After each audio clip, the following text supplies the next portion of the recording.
ఆంధ్రప్రదేశ్ రాష్ట్ర ప్రభుత్వం తెలుగు సినిమా పరిశ్రమకు ఇస్తున్నటువంటి సహకారం, ఈ శాఖ సినిమా పరిశ్రమ అభివృద్ధి గురించి చేస్తున్నటువంటి కృషి గురించి తెలుగు సినిమా నిర్మాతలు ముఖ్యమైన వారు వచ్చి ప్రత్యేకంగా అభినందించడం జరిగింది. ముఖ్యంగా ఈ రాష్ట్రంలో పరిశ్రమ అభివృద్ధి చెందడానికి ఏ రకమైనటువంటి అంశాల మీద దృష్టి పెట్టాలనేటువంటి ఆలోచనని వారు చర్చించడం జరిగింది. దాంతోపాటు ప్రధానంగా సినిమా పరిశ్రమకు సంబంధించినటువంటి వివిధ అంశాల మీద 24 క్రాఫ్ట్స్కి సంబంధించినటువంటి అభివృద్ధి మీద ముఖ్యమంత్రి గారితో అదేవిధంగా ఉప ముఖ్యమంత్రి గారితో ఒక సమావేశం ఏర్పాటు చేయాల్సిందిగా వారు కోరడం జరిగింది. దాంట్లో భాగంగానే వారు అనేక అంశాలని సినిమా పరిశ్రమకు సంబంధించినటువంటి కొత్త సినిమాల రిలీజ్ విషయం కానివ్వండి, షూటింగ్ల విషయం కానివ్వండి, అదేవిధంగా ఒక ప్రత్యేకమైనటువంటి పాలసీ తీసుకువచ్చే విషయం కానివ్వండి, వీటి మీద కూడా చర్చించారు. వారితో ఆ విషయాలు మాట్లాడినప్పుడు ఇవన్నీ కూడా మీరు సమగ్రంగా చర్చించి విస్తృతమైనటువంటి మీ వేదిక మీద వాటిని బాగా ఆలోచించి ఒక సమగ్రమైనటువంటి ఆలోచనతో ముందుకు రండి. వచ్చినప్పుడు సీఎం గారితో డిప్యూటీ సీఎం గారితో మీకు సమావేశం సెప్టెంబర్ మొదటి 2 వారాల్లో ఎప్పుడు అవకాశం కుదిరితే అప్పుడు ఏర్పాటు చేస్తామని చెప్పాం. ఆ సమావేశంలో వారు వచ్చి వారితో మాట్లాడి ఆంధ్రప్రదేశ్ రాష్ట్ర ప్రభుత్వం ఏ రకమైన సహకారం వారు ఆశిస్తున్నారో, దాంతోపాటు రాష్ట్రంలో ఏ రకమైనటువంటి అభివృద్ధి జరగాలని వారు కోరుకుంటున్నారు. షూటింగ్లు అయితే ఇప్పటికి బాగా జరుగుతూ ఉన్నాయి. వాటితో పాటు మౌలిక సదుపాయాల కల్పన, స్టూడియోల నిర్మాణం కానివ్వండి, డబ్బింగ్ థియేటర్లు, రికార్డింగ్ థియేటర్లు, రికార్డింగ్ థియేటర్ల నిర్మాణం కానివ్వండి, వీటికి సంబంధించి వారికి ఉన్నటువంటి ఆలోచనల్ని రాష్ట్ర ప్రభుత్వంతో ముఖ్యంగా ముఖ్యమంత్రి గారితో ఉప ముఖ్యమంత్రి గారితో చర్చించడానికి ఒక ప్రాతిపదికగా మొట్టమొదటి మెట్టుగా వారు నన్ను కలవడం జరిగింది.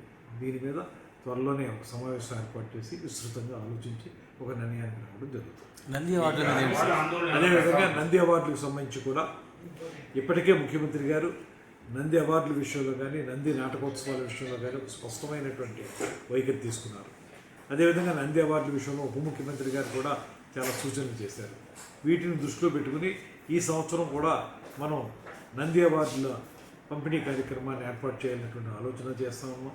దాన్ని ఏ రకంగా చేయాలనేటువంటి దాని మీద 2-3 ప్రత్యామ్నాయాలు ఉన్నాయి. దాన్ని కూడా ఒక విస్తృతంగా ఆలోచించి ఒక నిర్ణయానికి రావడం జరుగుతుంది. దీని మీద వారిని కూడా ఆలోచించుకుని రమ్మని చెప్పాం.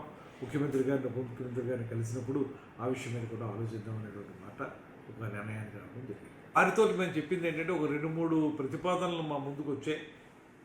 ఆ వచ్చినటువంటి ప్రతిపాదనలను దృష్టిలో పెట్టుకుని మీరు కూడా నిర్మాతల మండలిలో కానీ ఇతరతర వేదికల మీద కానీ పూర్తిగా ఆలోచించుకుని నంది నాటకోత్సవాలు, నంది అవార్డులు అనేటువంటిది ఇవ్వడం ఎలాగా చేస్తూ ఉంటుంది కాబట్టి రాష్ట్ర ప్రభుత్వం ఏ రకంగా చేస్తే మీకు పరిశ్రమ అభివృద్ధి ఉపయోగపడుతుందో ఆలోచనతో రమ్మని చెప్పాం.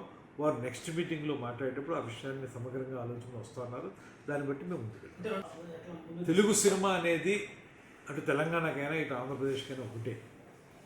ఎక్కడైనా ఉత్తమ చిత్రంగానే నిలబడుతుంది కనుక 2 రాష్ట్రాలు కలిసి చేయాలా లేకపోతే విడివిడిగా చేయాలనేటువంటి అంశం మీద నిర్మాతలు భిన్న అభిప్రాయాలు తెలియజేశారు.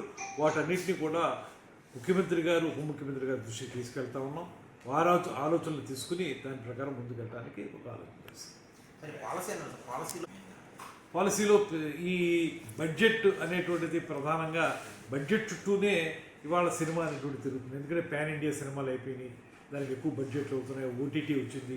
వీటన్నిటి దృష్ట్యా సినిమాకి సంబంధించినటువంటి విధాన రూపకల్పన విషయంలో బడ్జెట్ని ప్రధానాంశంగా తీసుకుని ఏ సినిమాలకి ఏ రకమైనటువంటి సహకారాన్ని ప్రభుత్వం సైడ్ నుంచి ఇవ్వాలనేటువంటి మాట కూడా వారు ఒక అన్యాపదేశంగా మాట చెప్పడం జరిగింది. దాన్ని రాబోయే రోజుల్లో ఆలోచించి తొందరలోనే ఒక పాలసీ తీసుకురావాలని ప్రభుత్వం ఇప్పటికే నిర్ణయించింది.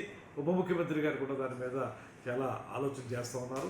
అందరం కలిసి ఒక సమగ్రమైనటువంటి విధానం తీసుకురావడం ద్వారా పెద్ద సినిమా, చిన్న సినిమా అనేటువంటి మాట ఏదైతే ఉందో వాటన్నిటికీ సహకారం లభించే విధంగా చేయడానికి సిద్ధంగా గురించి ప్రస్తావన రాలేదు. చివరిని వెళుతూ వాళ్ళు చెప్పిన మాట ఏంటంటే ఒక 1-2 రోజుల్లో దీనికి పరిష్కారం లభిస్తుంది అనేటువంటి మాట వారు చెప్పారు.